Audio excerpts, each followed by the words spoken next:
Yes. What's your favorite thing you do as a director for your film festival?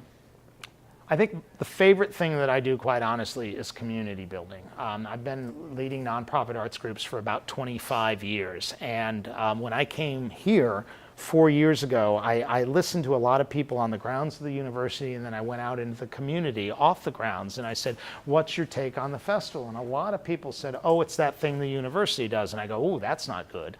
We're not engaging the community. It's seen as. And I went and looked at the description of the festival, and it was a 4-day comprehensive course in which the public is invited to attend.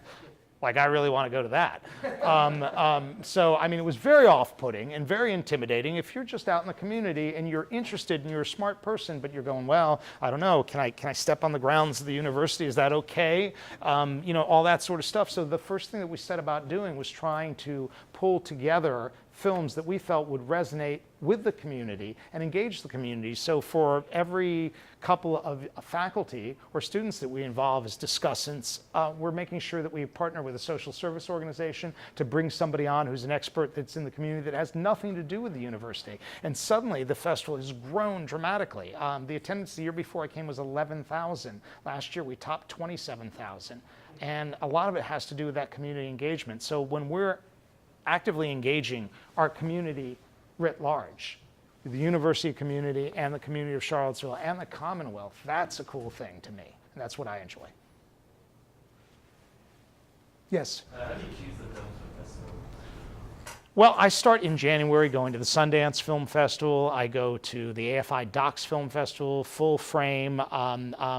This year I was able to add, as I was appointed Vice Provost for the Arts, someone who had been a part-time programmer, production coordinator, has joined our staff full-time, Wesley Harris. He runs a call for entries. So we actually put it out there for about 2 months. It's like putting a shingle out and saying, it's a call for entries, submit your films. And we get hundreds of films that are submitted. He culls through those and gives me the ones that he thinks are worthy to take a second look at, and then we work on this together. He's actively researching, I'm researching. We have that advisory board that I talked to you about that advises us as well on top films that are out there. I wish we could fly to Cannes and to the Venice Film Festival. Someday, maybe, we will have that in our budget.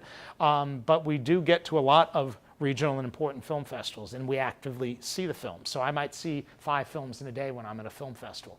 And sometimes I'll walk out after 20 minutes. And I'll make that decision. The reason, and I hate to do it, I'll do it quietly, but people understand this because it's a lot of programmers that are there. In 20 minutes, I can determine that's a film that I'm interested in, and I'll have a chance to see it later, to see the rest of it before we program it in the festival, or 20 minutes might say, gosh, I don't like this film, and I'm no longer interested. And because I have to see 5 or 6 in a day and I have to make tough choices, that's what I do at a lot of film festivals. So that's essentially how we program it. Yes? So you mentioned earlier that you have to have or that you partner with like Israeli a group or something. Yeah. So how did you get involved like on that international level like that? Oh, well, this is actually Congregation Beth Israel, which is a local temple. And we partner with them in a means of engaging the Jewish community. But we do that with, you know, sometimes we'll do that with French films, or sometimes we'll do that with religious films. I mean, we look to how we can engage. The great thing is when I came here, there used to be a theme for the festival, and they would choose a theme. So the year that I came and I inherited it, it was funny business. And I was like, okay. That's kind of limiting. Obviously, they mean like hijinks, but what other kind of funny business could there be? And funny business could be con artists, or you could consider politics to be funny business. I do, particularly recently.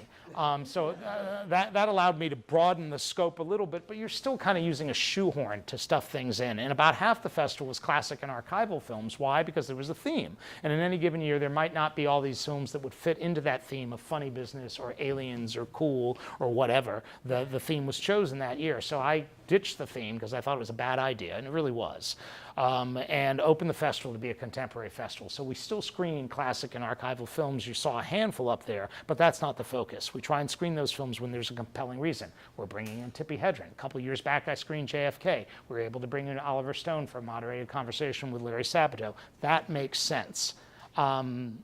we have a pristine print that hasn't been seen. It's just been restored. Maybe that makes sense. The rest of it is contemporary, and you can explore any kind of sidebar that you choose. And so we do a lot of that.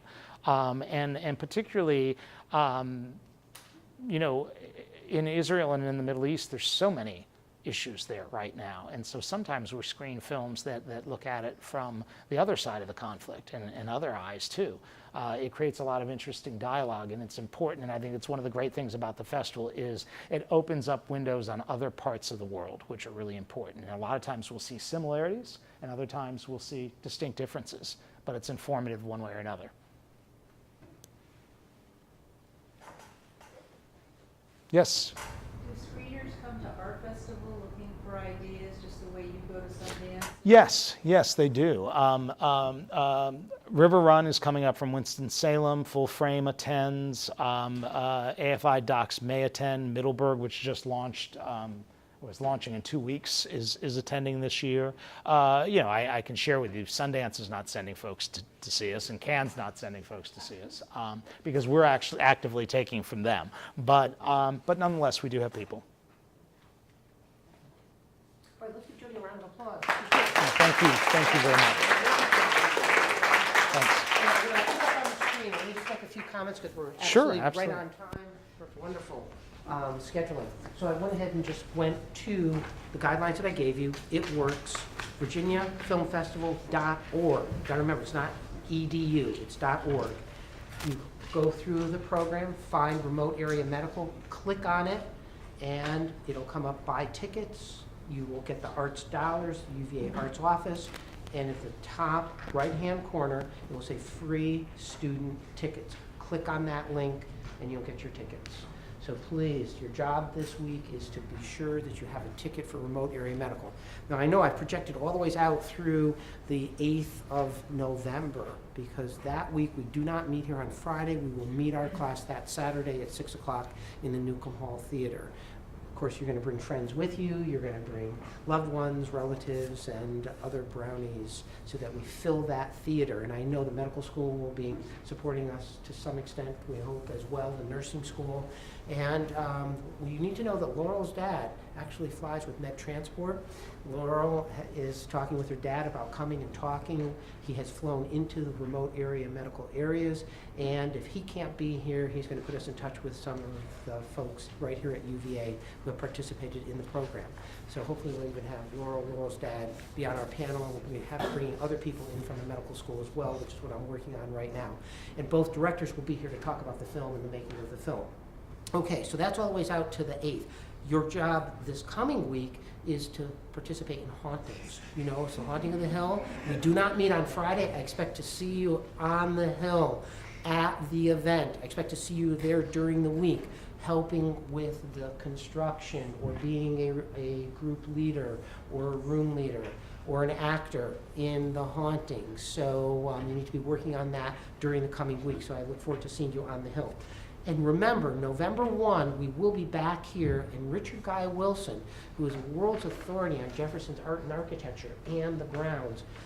Again, we are very fortunate that he is willing to come in and talk to you. He has a wonderful slide presentation, and he will just daze and amaze you with his information about the construction of the university, the pavilions, the rotunda, and all of the details that he knows and has in his archive about the construction of the university. So that's a fascinating presentation. And again, you're welcome to bring guests with you to any of these presentations, and hopefully you will be here on the 1st for that absolutely stimulating presentation.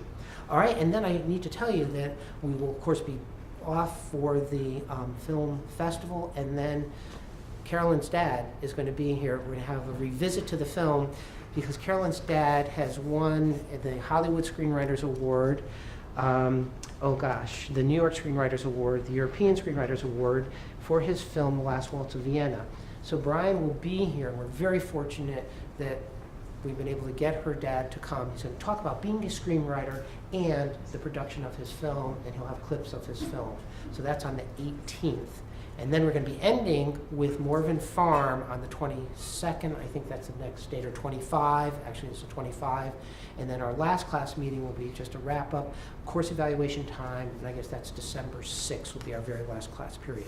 All right, so those are things you need to keep in mind. I will be reminding you all of these things, of course, because I know that was a lot of information, but I want to get it all out there.